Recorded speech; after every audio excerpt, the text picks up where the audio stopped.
Mr. Speaker, when it comes to the Norsat scandal, the Liberals just can't keep their story straight. First, the Prime Minister claimed the U.S. is on board, but they aren't. Then he said the deal was subject to a strict national security review, but it wasn't. In fact, the Prime Minister's own cabinet decided to skip that review. Wow. This deal puts Canada and the U.S. at risk. Without rigid security checks, the Liberals still gave it the green light.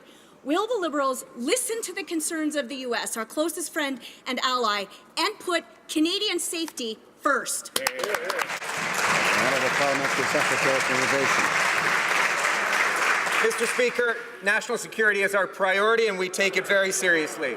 All the investments reviewed under the Canada Investment Act are subject to a multi-stage national security review process conducted by our security agencies. That process was followed.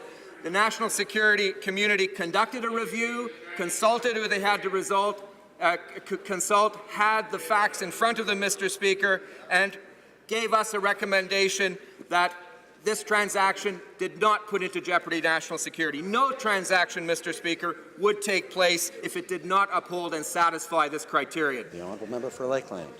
Mr. Speaker, the Liberals are hiding how dangerous this deal is for both Canada and the U.S. Nobody buys that. Michael Wessel from the U.S.-China Economic and Security Review Commission said this: the sale of Norsat to a Chinese entity raises significant national security concerns for the United States as the company is a supplier to our military. The Liberals claim they've consulted the U.S., but they won't say who or why or how or when. Nothing adds up. Will the minister finally tell Canadians which U.S. officials they consulted with and if they agreed with this deal?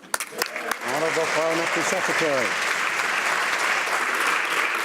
Mr. Speaker, I'm quite frankly surprised that the party opposite doesn't trust our national security agencies and doesn't trust the opinions that they give. Mr. Speaker, we have a process in place under the Investment Canada Act. We followed that process. Our security agencies are required to consult, to investigate, and to have all the facts in front of them. They did that, Mr. Speaker. They gave us their opinion. We followed that opinion. Our national security has never been put at risk.